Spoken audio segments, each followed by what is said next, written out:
ధ్యానిస్తున్నాము. మరి యోహాను సువార్తలో 5 భాగాలుగా విభజించుకున్నారు. 5 భాగాలుగా విభజించవచ్చు.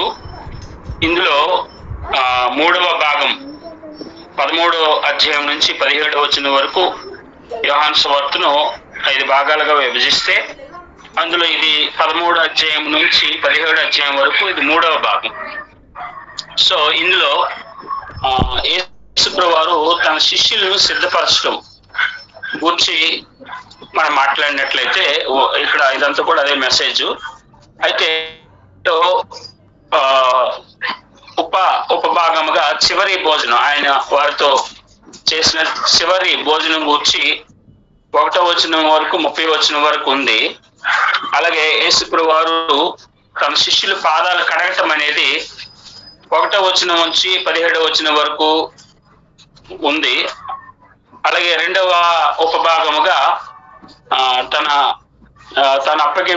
అప్పగింపు గురించి యేసు వారు ముందే చెప్పటం అనేది 18వ వచనం నుంచి 30వ వచనం వరకు రాయబడింది. అలాగే ఇందులో 2వ పార్టుగా, అంటే ఈ యొక్క అధ్యాయంలోనే 2వ పార్ట్ బి పార్టుగా యేసు వారు వెడలిపోవడం దగ్గర పడుతుంది. ఏమండి, అది 13వ అధ్యాయం 31 నుంచి 38వ వచనం వరకు ఈ విషయం రాయబడింది. సో ఇందులో 38 వచనాలు ఉన్నాయి. సో దీన్ని మొత్తం యోహాను సువార్త అంతట్లో ఇది 3వ భాగము. 3వ భాగం 13వ అధ్యాయం నుంచి 17వ అధ్యాయం వరకు, అంటే శిష్యులు సిద్ధపరచడమే ఉంటది. మిగతా 3 సువార్తల కంటే ఈ సువార్త యేసు వారు తన శిష్యులకి ఇచ్చిన సందేశం ఎక్కువగా కనిపిస్తుంది. 13 నుంచి 17 వరకు శిష్యులకి ఇచ్చిన సందేశం ఎక్కువగా మిగతా సువార్తల కంటే ఎక్కువగా 13 నుంచి 17 అధ్యాయం వరకు కనిపిస్తుంది. అయితే ఆయన బంధించినటువంటి, అరెస్ట్ చేసినటువంటి రాత్రిలో, ఆ రాత్రి కాలంలో యేసు వారు ఇచ్చిన సందేశం మీద ఈ అధ్యాయము నుంచి 17 అధ్యాయం వరకు దృష్టి పెట్టడం యోహాను గారు రాయటం జరిగింది. సందేశం ఇచ్చే ముందు యేసు వారు శిష్యుల పాదాలు కడిగి తాను అప్పగించబడబోతున్నాను అనే విషయాన్ని ముందుగానే చెప్పారు. సో ఇక్కడ మొదటి వచనంలో తాను వెళ్ళవలసిన గడి వచ్చిందని యేసు వారు తెలుసుకుని, ఆయనకు సమస్తం ఎరిగినవాడు.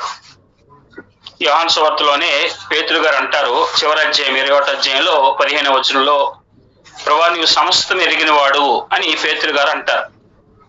యేసు వారు సమస్తం ఎరిగినవాడు. ఇదే యోహాను సువార్త 2:4లోను, ఇదే యోహాను సువార్త 7వ అధ్యాయం 6వ వచనము, 8వ వచనము, 30వ వచనంలోను, అదే 12వ అధ్యాయం 23వ వచనంలోను, 27వ వచనంలోను, 17వ అధ్యాయం 1వ వచనంలో చూస్తే ఆయనకు ముందే తెలుసు. ఏమండి, ఆయన సమస్తం ఎరిగినవాడు, ఆయనకి ఏం జరగబోతుందో అనే విషయం కూడా ముందే తెలుసు అని ఈ వచనాలన్నీ చెబుతున్నాయి. అలాగే ఈ లోకం నుంచి ఆయన తండ్రి దగ్గరకు వెళ్ళాలి. మరి ఆయన మరణం, పునరుద్ధానము ఇక్కడ దగ్గర పడుతుంది. సో తండ్రి చిత్తానికి విధేయతగా ఆయన చనిపోవడానికి వచ్చాడు అని ఈ భాగం అంతా కూడా, ఈ భాగం నుంచి మనకు తెలుస్తుంది. అయితే ఆయన రాకడ కూడా ప్రజలందరి కోసం, ప్రజలు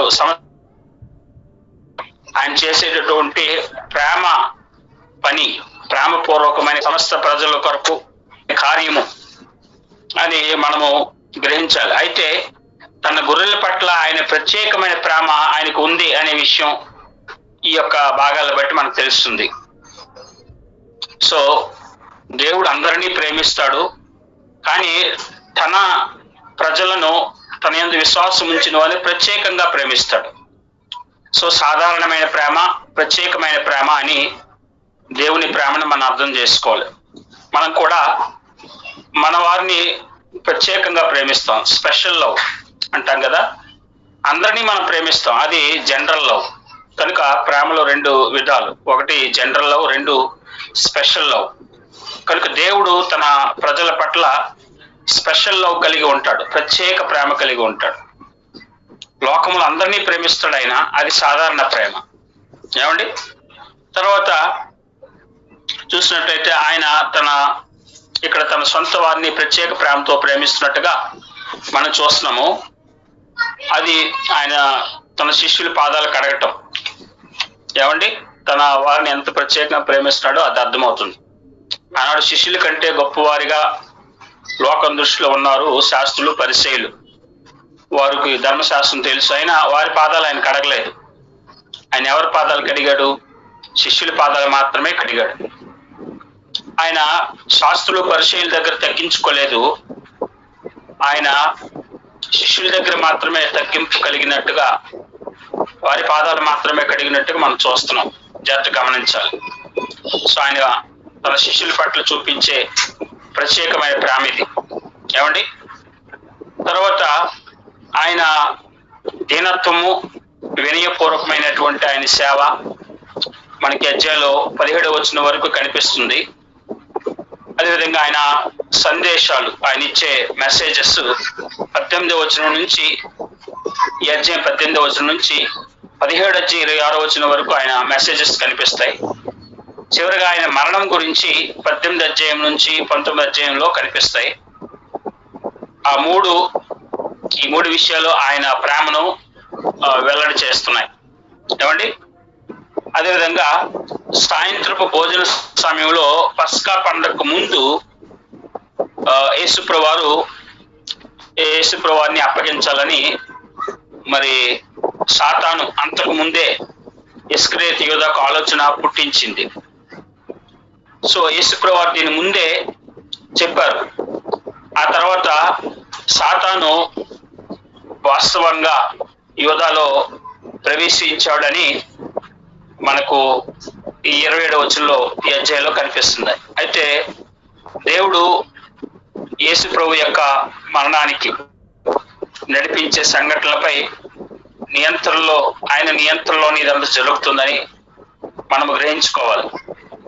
ఆయన సార్వభౌమాధికారము, ఆరంభం నుండి రాబోయే అంతము అన్నీ కూడా యేసు ప్రభు వారికి తెలుసు. అయినా ఆయన స్వచ్ఛందంగా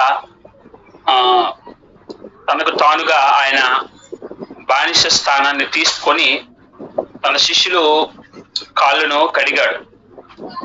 వారు స్వార్థపూర్త జీవితంతో ఆయన పనులు ఎంతో తేడాగా ఉన్నాయి.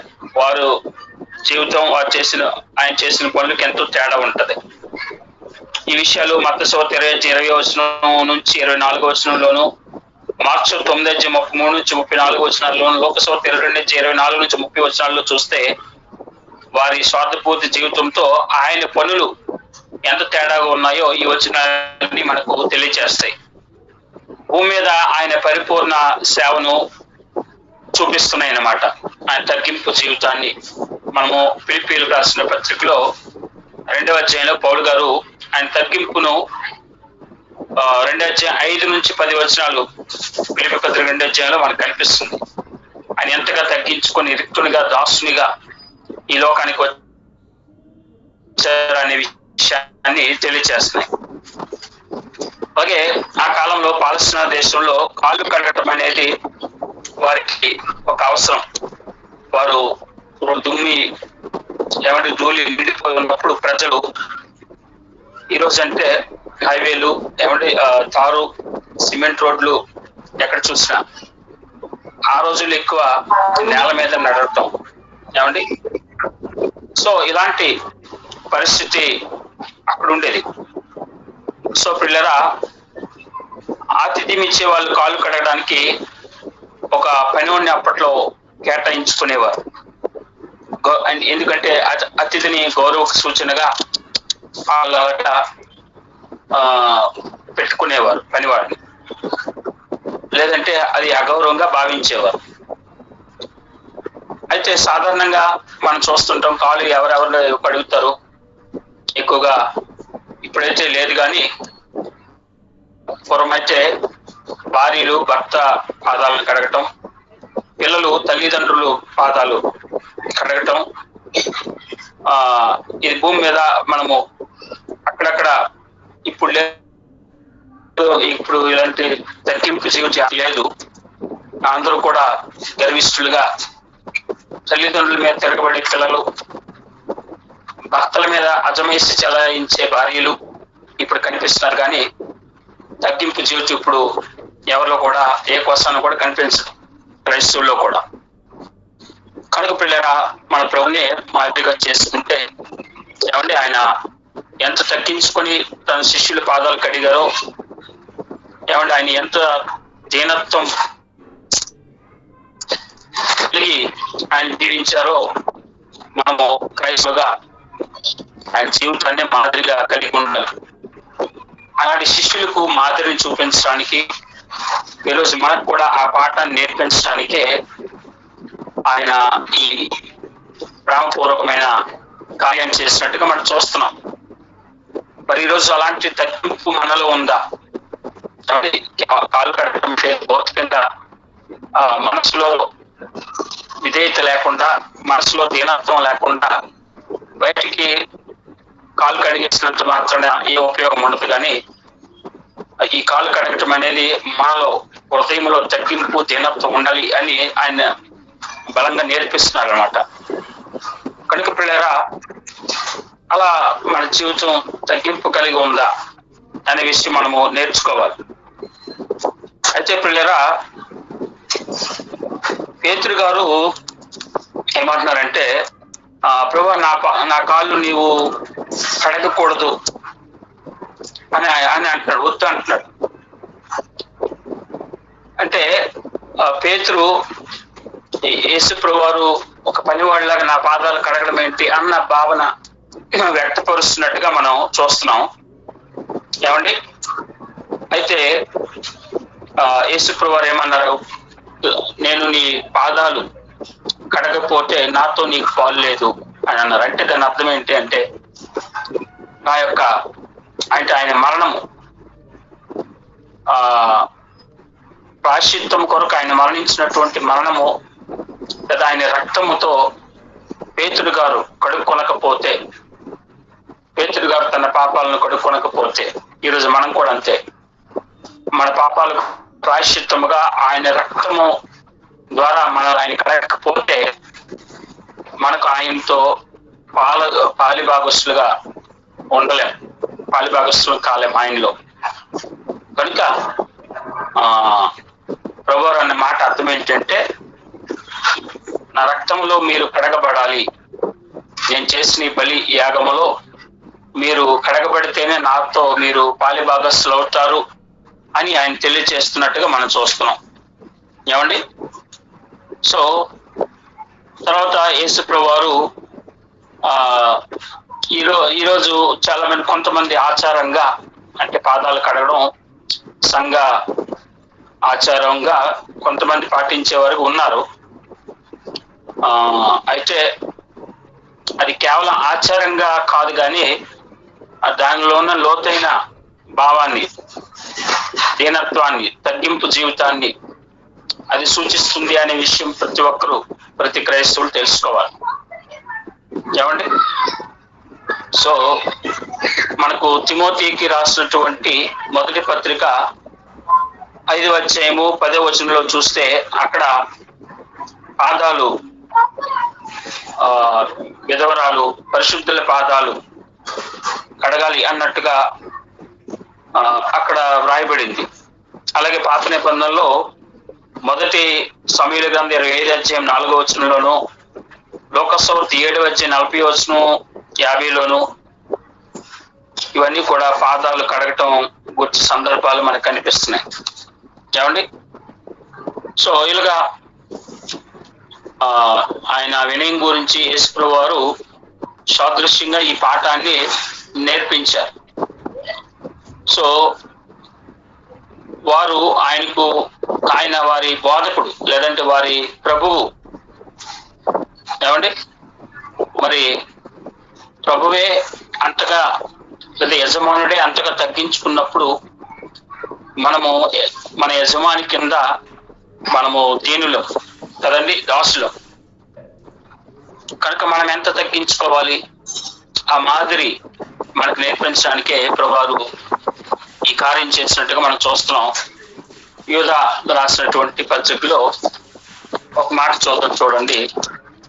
యూదా పత్రిక మొదటి అందులో ఒకే అధ్యాయం ఉంటది. యూదా పత్రికలో రాయబడిన మాట కూడా మనం చూసినట్లయితే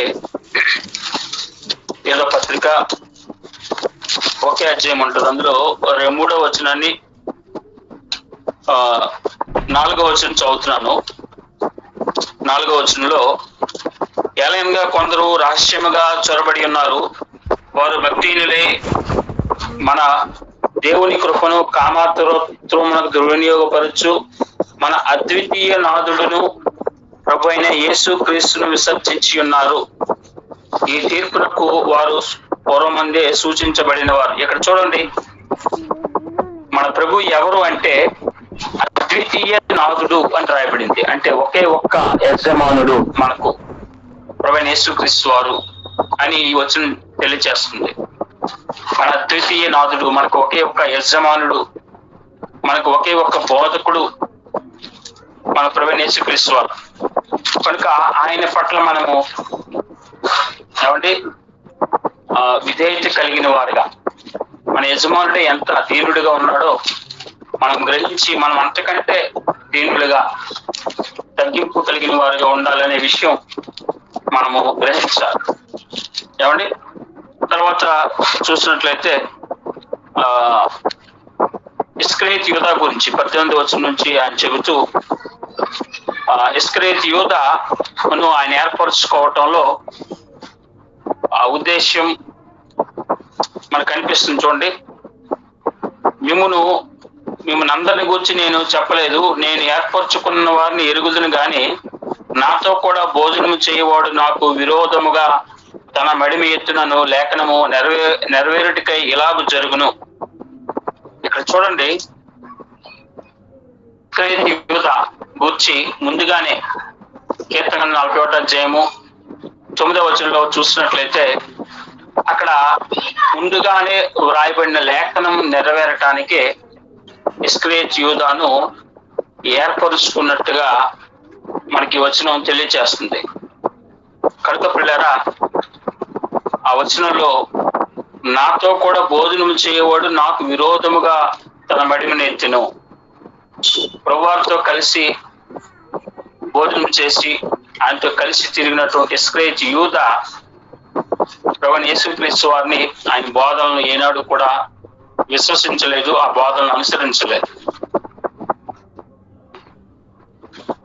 అందుకని చివరగా ఇస్కరేతు యూదాను గద్దించే రీతిగా ప్రభువారు ఇస్కరేతు యూదాకు చెప్తున్నారు,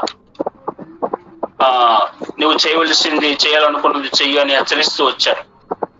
ఇస్కరేతు యూదా ఎంత తెలివిగా, ఎవరికి అనుమానం లేకుండా, మిగతా శిష్యులు ఎవరికి ఇస్కరేతు యూదా మీద అనుమానం రాలేదు, ఆయన అప్పగించబోయేవాడు ఇతడే అని.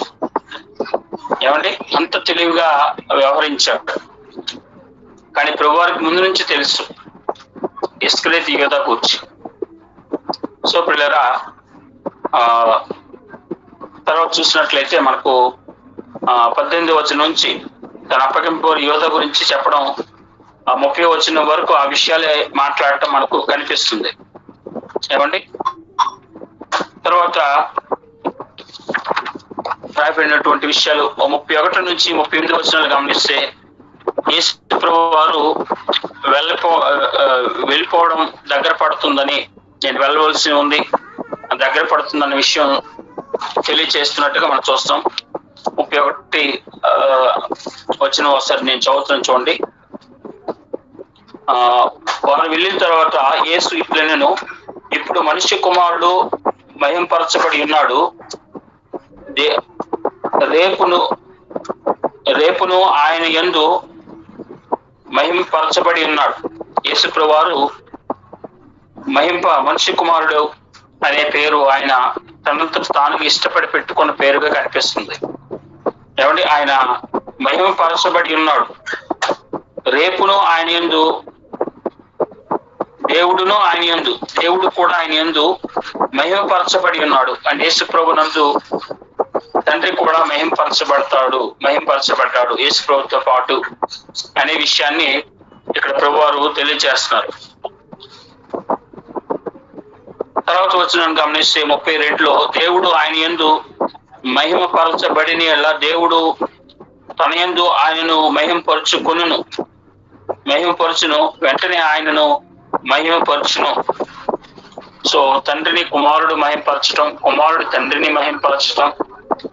ఏమండి, ఒకరినొకరు త్రిత్వములో ముగ్గురు వ్యక్తులుగా ఉన్నటువంటి వీరు ఒకరినొకరు మహిమపరచడం, ఒకరినొకరు ఘనపరచడం, ఒకరికంటే ఒకరు గొప్పగా ఎంచుకోవటం మనం చూస్తున్నాం పిల్లరా.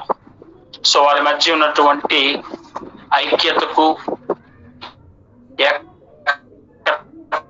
ఏకత్వానికి ఇది ఒక ఏమండి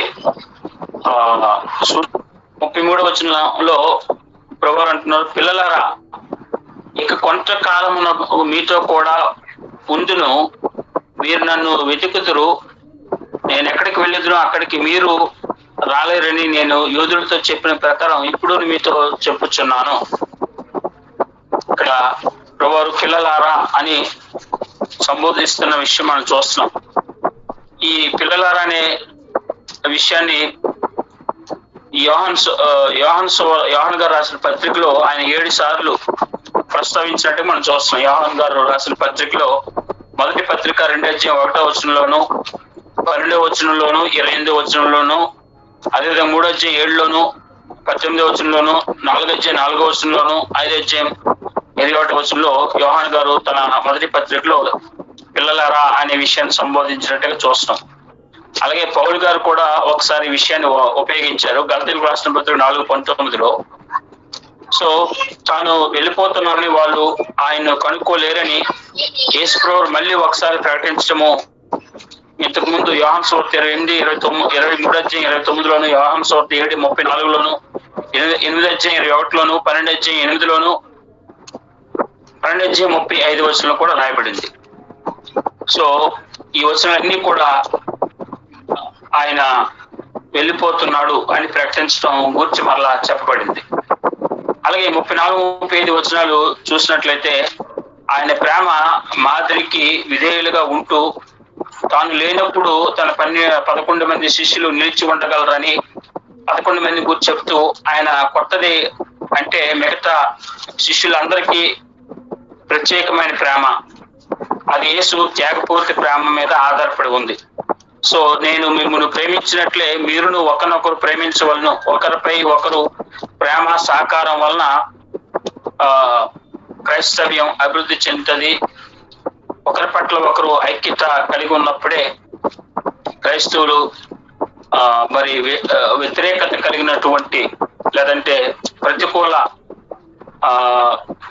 ప్రపంచములో క్రైస్తవులు నిలబడగలుగుతారు అనే విషయం మనం అర్థం చేసుకొని దేవుని ప్రేమకు ప్రతిరూపంగా యేసుప్రభువు వారు ప్రతి మనిషిని ప్రేమిస్తున్నారు. సో ఈ ప్రేమ ప్రతి విశ్వాసి కూడా చూపించే వారిగా ఉండాలి అని మనకు ఈ యొక్క విషయాలు మనకు తెలియజేస్తున్నాయి పిల్లరా. సో తర్వాత 35 నుంచి నేను చదువుతున్నాను. మీరు ఒకరి ఎడల ఒకరు ప్రేమ గలవారైన ఎడల మీరు దీన్ని బట్టి నా శిష్యులని అందరూ తెలుసుకుందరు. అంటే క్రైస్తవులు అనే విషయం ఎలా తెలుస్తుంది? ఒకరి పట్ల ఒకరు ప్రేమ కలిగి ఉండటాన్ని బట్టి.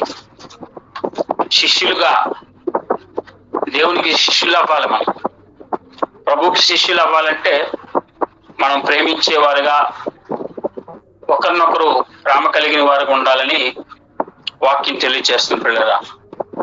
అలాగే 36,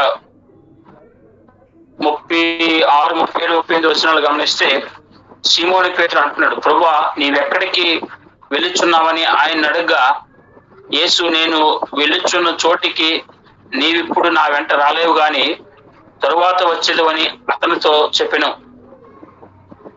చూడండి, ఇప్పుడు నీవు నా వెంట రాలేవు, నేను వెళ్ళిపోతున్నాను ఇక లోకంలో ముగించి తండ్రి దగ్గరికి, నువ్వు తర్వాత వస్తావు అని పేతురు గారి గురించి ఖచ్చితంగా యేసుప్రభువు చెప్తున్నారు. అయితే పేతురు యేసుప్రభువుతో వెళ్ళాలి అని ఆశ కలిగిన వాడుగా ఉన్నట్టుగా మనకు కనిపిస్తుంది. సో పేతురు ప్రభువా, నేను ఎందుకు ఇప్పుడు నీ వెంట రాలేను, నీ కొరకు నా ప్రాణం పెట్టుదని ఆయనతో చెప్పగా, నీ కొరకు నా ప్రాణం పెడతానని ఆయనతో పేతురు చెప్తున్నాడు. కాబట్టి పేతురు ప్రభువాన్ని ఎంతగా ప్రేమించాడో అనే విషయంలో ఈ మాటలు మనకు అర్థమవుతున్నాయి. అయితే క్లిష్టమైన పరిస్థితుల్లో ఆయన భయపడి ఆయన ఎవరో తెలియదు అని చెప్తాడు. అదే విషయాన్ని నెక్స్ట్ ప్రభువు చెప్తున్నారు, యేసు నా కొరకు నీ ప్రాణం పెట్టిదువా, ఆయనను ఎరుగని ముమ్మారు చెప్పకముందు కోడి కొయ్యదని నీతో నిశ్చయముగా చెప్పుచున్నా, నిన్ను ఎరగనని నువ్వు చెప్పే ఆ టైం వస్తుంది అని ప్రభువారు చెప్పారు. కనుక పేతురు ప్రభువారి మీద అంత ప్రేమ కనబరుస్తున్నప్పటికీ ఆయనకు ఆ టైం వచ్చేటప్పుడు భయముతో ప్రభువారిని ఎరగనని ముమ్మారు అబద్ధం చెప్పినట్టు చూస్తాం. తర్వాత ఆ ప్రభు కొరకు పశ్చాత్తాపడటము, ప్రభు కొరకు ప్రాణం ఇచ్చేటంతగా ప్రధాన యాజకుల ఎదుట, పెద్దల ఎదుట, శాస్త్రుల ఎదుట ఒప్పుకోవటము, ఎంత ధైర్యంగా పేతురు మాట్లాడారో మనం చూస్తాం. అపోస్తుల కార్యం ఒకసారి చూద్దాం. 5వ అధ్యాయంలో, అపోస్తుల కార్యంలో 5వ అధ్యాయములో చూసినట్లయితే 37వ వచనం, అపోస్తుల కార్యం 5వ అధ్యాయం 38 నుంచి నేను చదువుతున్నాను. కాబట్టి నేను మీతో చెప్పినది ఏమనగా, ఈ మనుషులని 39 నుంచి చదువుదాం. దేవుని వల్ల కలిగింది ఆయన వారు వ్యర్థపరచలేరు, మీరు ఒకవేళ దేవునితో పోరాడువారు అగుదురు సుమి అని ఇక్కడ గమయేలు మాట్లాడుతున్నాడు. తర్వాత పేతురు చెప్తున్నాడు చూడండి, 40వ వచనం, అపోస్తుల కార్యం 5:40లో, వారు అతని మాటకు సమ్మతించి అపోస్తులను పిలిచి కొట్టించి యేసు నామమును బట్టి బోధింపకూడదని ఆజ్ఞించి వారిని విడుదల చేసిరి. ఆ నామం కొరకు అవమానం పొందుటకు పాత్రులమని ఎంచబడిన వారే సంతోషించు మహాసభ ఎదిరిపోయి ప్రతి దినము దేవాలయం ఇంటింట మానక బోధించు యేసే క్రీస్తుని ప్రకటించుచుండిరి. చూడండి, ఇక్కడ ఈ సందర్భంలో ఆయన కొరకు వారు కొట్టించినా, ఎంత హింస పెట్టినా సరే ఆయన్ను ప్రకటించడానికి ధైర్యంగా ముందుకు వచ్చారు. కనుక పిల్లరా, పేతురు గారు తర్వాత ఆయన చేసిన ప్రసంగము, ఆయన చేసినటువంటి కార్యాలు, ఎంత ధైర్యంగా ప్రభువుని ప్రకటించాడో ఇవన్నీ కూడా మనం 2వ అధ్యాయంలోను 3వ అధ్యాయంలోను చూస్తాం. 4వ అధ్యాయము, 5వ అధ్యాయం ఇవన్నీ కూడా మనం చూసినప్పుడు ఎంత బలంగా పేతురు గారు దేవుని కొరకు, ప్రభు కొరకు నిలబడ్డారో మనకు అర్థమవుతుంది పిల్లరా. సో ఈ యొక్క యోహాను సువార్త 13వ అధ్యాయంలో మనం తెలుసుకోవాల్సిన విషయాలు ఏంటంటే, ఒకటి, ఆయన దీనత్వం కలిగి లేదా తగ్గింపు కలిగి ఏ విధంగా ఒక మాదిరిని చూపించారో అలాంటి మాదిరిని క్రైస్తవులందరూ కనబరచాలి. అలాగే ఒకరినొకరు ప్రేమించేవారిగా ఉంటూ క్రీస్తుకు శిష్యులుగా ప్రతి ఒక్కరు ఉండాలని ఆయన తెలియజేసే విషయం మనకు కనిపిస్తుంది. అలాగే ఇస్కరియోతు యూద ఎలాంటి వాడో ముందు నుంచి ఆయన తెలుసు. ఇస్కరియోతు యూద గూర్చి ప్రభువారికి తెలిసినప్పటికీ ఇస్కరియోతు యూద గూర్చి ఎక్కడ కూడా శిష్యులకి ఏమి చెప్పలేదు ఆయన. అంటే అన్ని యూద చేస్తున్న తప్పులన్నీ తెలుసు, కానీ యూద యొక్క తప్పులు దాచిపెట్టాడు ఆయన. ఒక మాట ఉంటుంది సామెతల గ్రంథంలో, తప్పిదములు ప్రేమను వృద్ధిపరచుకోడు వాడు తప్పిదములు దాచిపెట్టును అని. సో ఇస్కరియోతు యూద ఏం చేయబోతున్నాడో అవన్నీ యేసుప్రభువు వారికి తెలిసిన తన శిష్యులు మిగతా వారితో ఎప్పుడు ఆయన ఇస్కరియోతు యూద గురించి చెప్పలేదు ఆయన. అంటే అది ఈరోజు చాలా మంది ఇతరుల మీద, వారి మీద, వీరి మీద చాడీలు చెప్పటం, నేను క్రైస్తవులే లేనిపోనివన్నీ వారికి వీరికి చెప్పటం, ఒకవేళ వారి తప్పు చేస్తున్నా సరే దాచిపెట్టే వారికి ఉండాలి. అంతేకాని ఒకవేళ లేనిపోని చెప్పి చేయటం అనేది ప్రేమ వృద్ధిపరిచే పని కాదు, అది కలహాలు పెట్టే పని అవుతుంది. కనుక మనము ఇతరుల మీద చాడీలు చెప్పేవారు ఉండకూడదు. ప్రభువులాగా మన శత్రువును కూడా ప్రేమించేవారు ఉండాలి. ఇస్కరియోతు యోధ శత్రు ప్రభుకి, అయినా ప్రభు వారు ఇస్కరియోతు యోధాను క్షమించారు, ప్రేమించారు. ఏమండి, ఇస్కరియోతు యోధాకు మాత్రమే అర్థమయ్యే రీతిగా గద్దించాడు. ఏమండి, ఆ ఇస్కరియోతు యోధ యొక్క తప్పులు ముందే తెలిసినప్పటికీ శిష్యులు ఎవరికి ఆయన గురించి చెప్పలేదు. కనుక ప్రభువుని యొక్క మాదిరిగా చేసుకుని మనం అందరము ప్రభువులాగా ప్రేమించేవారుగా, ప్రభువులాగా తగ్గించుకునేవారుగా, ప్రభు వలె ఆ పరిశుద్ధ జీవితం కలిగిన వారుగా మనము ఉండాలని అధ్యాయం మొత్తం తెలియజేస్తుంది పిల్లరా. ఏమండి, ఆయన భవిష్యత్తు తిరిగిన వాడు, ఆయనకి సమస్తము తెలుసు అనే విషయం కూడా ఈ అధ్యాయంలో మనం తెలుసుకుంటున్నాం. సో ఆయన ప్రేమించేవాడు, ఆయన క్షమించేవాడు, ఆయన భవిష్యత్తు ఎరిగిన వాడు, ఆయన తగ్గింపు దీనత్వం కలిగిన వాడు, ఆయన ప్రేమ కలిగిన వాడు. మనల్ని కూడా ఆ విధంగా ఉండమని ఆయన మాదిరిగా ఉంచిపోయాడు అని మనకు స్పష్టంగానే అక్కడ ప్రభువు చెప్పారు. నేను మీతో చెప్పిన ప్రకారం, నేను మీకు చేసిన ప్రకారం 15 వచనం చూడండి, అదే 13:15లో, నేను మీకు చేసిన ప్రకారం మీరును చేయవలనని మీకు మాదిరిగా ఇలాగ చేసి తిని. మాదిరి యేసు ప్రభువారే మనకు మాదిరి. మనకు ఎవరు కూడా మోడల్ కాదు. మన రోల్ మోడల్ మన ప్రభు అయిన యేసుక్రీస్తు వారే. ఆయనే మన ఫ్యాన్, ఆయన్ని మాత్రమే మనం అనుసరించాలి. సో ఆయనలా ప్రతి క్రైస్తవులు జీవించాలి. ఆయన లాంటి తగ్గింపు, ఆయన లాంటి దీనత్వము, ఆయన లాంటి విధేయత, ఆయన లాంటి ప్రేమ, ఆయన లాంటి క్షమాగుణం కలిగి మనం ఉండాలని ఈ అధ్యాయం మొత్తం తెలియజేస్తుంది పిల్లరా. ఈ అధ్యాయం ద్వారా అలాంటి విషయాలు మీరు అందరూ గ్రహించి అలాంటి తగ్గింపు కలిగిన వారుగా మనం అందరం ఉందాం. అలాంటి మనస్సు, క్రీస్తుకు కలిగిన మనస్సు మనం కూడా కలిగి జీవిద్దాం. అలాంటి మనస్సు ప్రభువారు మనకు దయచేయాలని ప్రార్థన చేద్దాం. పిల్లరా, చిన్న ప్రార్థనతో ముగించుకుందాం. పరిశుద్ధుడా, ప్రేమగల తండ్రి, దేవ మాకు ప్రభా తండ్రి మీ మనస్సును మాకు దయచేయండి. తగ్గింపు మనస్సును, ప్రేమ కలిగిన మనస్సును. ఇదిగో తండ్రి, నైనా మీ శత్రువులకు కూడా మీరు, ఆ ఇస్కరియోతు యోధ కూడా మీకు ద్రోహం చేస్తాడని తెలుసు. మీ శత్రువుగా ఉన్నటువంటి ఇస్కరియోతు యోధాను కూడా ప్రేమించి దేవా క్షమించారు. ఎంతగానో మరి ప్రేమప్పటికి మీ ప్రేమను అర్థం చేసుకోలేకపోయాడు, మీ ప్రేమను దూరం చేసుకున్నాడు. అలా మేము ఉండకుండా ప్రభా మీలాంటి ప్రేమను కలిగి అలాంటి దీనత్వం కలిగి, తగ్గింపు కలిగి మేము ఉండడానికి సహాయం చేయండి. మన గర్వమును, అసూయను, మత్సరములను, కొండలు చెప్పేటటువంటి ఆ గుణములను తీసివేసి దేవా మీ గుణములను మాకు దయచేయమని, మీ స్వభావంలోకి, మీ పోలికలోనికి మమ్మల్ని మార్చమని ప్రార్థిస్తాం. ఇప్పుడు వచ్చిన బిడ్డలందరినీ పేరు పేరు జ్ఞాపకం చేసుకోండి. అలాంటి మనసు మాకు దయచేయండి. తగ్గింపు జీవితం అనిపించి దీవించమని ప్రార్థిస్తూ స్తుతిస్తున్నాను. ఎంతో ప్రయాసం మరి ప్రతిదినం ఏదో నీ బిడ్డలు మేము స్తుతిస్తూ ఆరాధిస్తున్నారు. విని విడిచిపెట్టుకోవాలి కాకుండా విన్న వాక్య ప్రకారం ప్రవర్తించి జీవితం దయచేయండి. గణేష్ గారిని వారి కుటుంబాన్ని జ్ఞాపకం చేసుకోండి. బాలపురం గారిని వారిని జ్ఞాపకం చేసుకోండి. ముక్తేశ్వర గారిని, సుశ్రిత గారిని, విజయలక్ష్మి గారిని, విజయ్ కుమారి గారిని, రవి గారిని, దేవతండ్రి ఇంకా ఉన్నటువంటి సహోదరులందరినీ జ్ఞాపకం చేసుకుని దీవించి ఆశ్రయించమని ప్రార్థిస్తూ మా రక్షకుడైన యేసుక్రీస్తు పేరిట ప్రార్థన మనలో అడిగి వేడుకొంచున్నాం తండ్రి.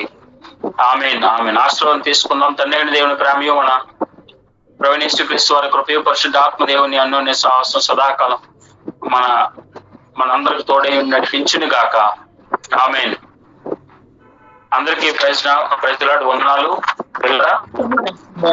డౌట్స్ ఉంటే తర్వాత అడగండి. అవుతున్నాను.